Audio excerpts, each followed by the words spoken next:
How much does fear play into preventing us from grasping perspective, though? Oh no, fear is everything. Yeah, like if there was one concept that I would suggest to people to take a daily confrontation with, is fear.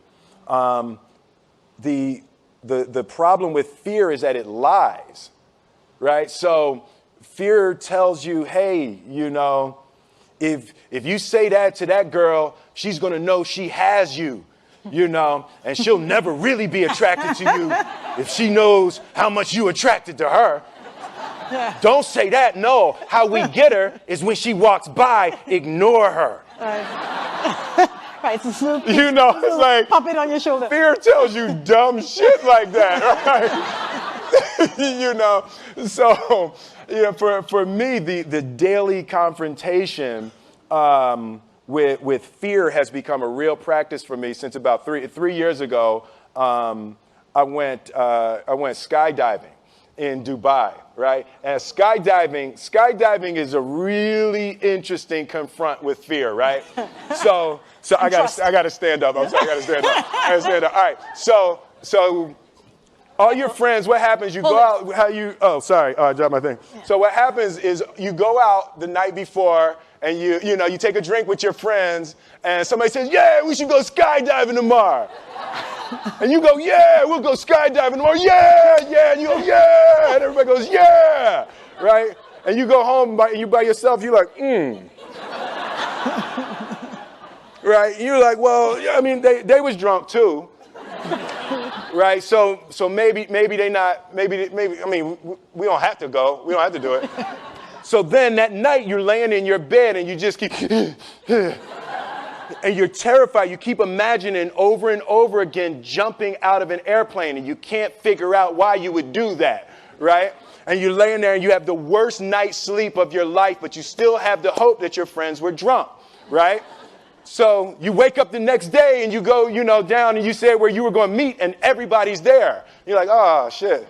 All right, cool, right? So you get in the van and you don't know that your friends had the same night that you had, because they're pretending like they didn't. They're like, yeah, man, my uncle's a Navy SEAL, and this is going to be great. I've been looking forward to this. And you're like, oh my God. And your stomach is terrible. You can't eat and everything, but you don't want to be the only punk who doesn't jump out of this airplane. So you get there, and then you have this safety brief. And you're standing there, and the guys will tell you, well, if the chute doesn't open, what's going to happen is well, why the hell, what could happen? That the chute wouldn't open, right?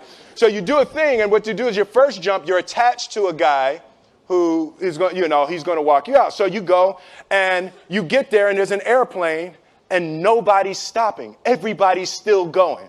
So you get onto the airplane, and you're sitting there, and it's extra because you're sitting on some dude's lap, some stranger. You're sitting on his lap, and it's like, you're trying to make small talk. Yeah, man. So you be jumping with people all the time, huh? Right? So, and then you just want to make sure, you got kids, right? You got people you need to see, right? You just want to make sure he's serious, right? So you get in there. So everything's normal. So you fly and you go up to 14,000 feet, and you notice there's a light. It's red and it's yellow and green, right? So right now the light's red. So then you start thinking at some point the light's going to go green, but you don't know what's going to happen, right? And you wait, and it goes yellow, and the light goes green, and somebody opens the door, and in that moment you realize you've never been in a freaking airplane with the door open. Right? Terror. Oh, sorry, I'm spitting. I'm sorry. Oh, sorry. No, terror. Right? So you go, and then, if you were smart, you sat in the back so you don't go first, right? And then people start going out of the airplane. And you go, and the guy walks you up to the end of the thing, and you're standing, and your toes are on the edge, and you're looking out down to death. And they say, on 3. And they say, 1, 2, and he pushes you on 2 because people grab on 3, right? Right? And you go,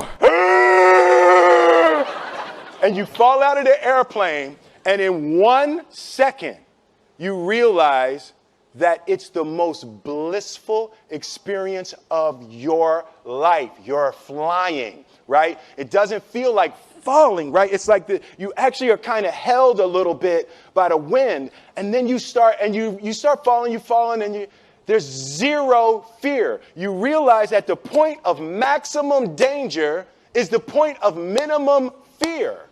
It's bliss. It's bliss. And you're flying, right? And you're doing that, and then 20 seconds, 25 seconds, 40 seconds, and you have enough time to just kind of be like, oh, shit, that's that building. I like that one. Oh, you can see the ocean. Right? You start doing all of that, and the lesson for me was, why were you scared in your bed the night before? What do you need that fear for? Just don't go. Why are you scared in your bed 16 hours before you jump? Why are you scared in the car? Why could you not enjoy breakfast? What did you need that? The fear is fear of what? You're nowhere even near the airplane. Everything up to the stepping out, there's actually no reason to be scared. It only just ruins your day. You don't have to jump. And then in that moment, all of a sudden, where you should be terrified is the most blissful experience of your life. And God placed the best things in life on the other side of terror. On the other side of your maximum fear are all of the best things in life. You know? Mm-hmm. So that was sorry. So that was, no, it's good. That was my experience with skydiving and fear. All right. All right. So practically speaking. But I didn't like that take. I'm going to do it again. Back to the top. I can sell that better. Oh, no. But when you decide to do something like that, like how does it work practically? Do you call your wife and be like, I might be dead tomorrow? Right. No, but that's... But I made a drunk promise. Yeah, I made a drunk promise. Yeah. How about this? So I jumped. I had such a mystical, powerful, spiritual experience. I flew home and got my sons, and I went back, and 10 days later, my sons jumped, right? Yeah. Now, that was a little different. Oh, see, that makes me stand up, right? Because I'm scared, right? So Jaden went first, right? Jaden wants to do everything first. So I'm sitting there, and I'm like, yeah, my sons are going to have this crazy experience. And then Jaden went out of the airplane. And I was like, Then my oldest son, Trey, goes up, and he goes out of the airplane. And I was like, this could potentially be the worst display of African-American parenting in history. Right? I was like, both my sons just fell out of an airplane. Jumped. Right? Jumped. Right? Because I told them to. But again, the fear again. I was like, oh my God. So I told the dude, I was like, listen, I want to see them go out, but I also want to see them land. And he's like, no, it's cool. So this time we went out and we did the straight bullet, and I just went straight down past them. Right? I was like, and he's like, good.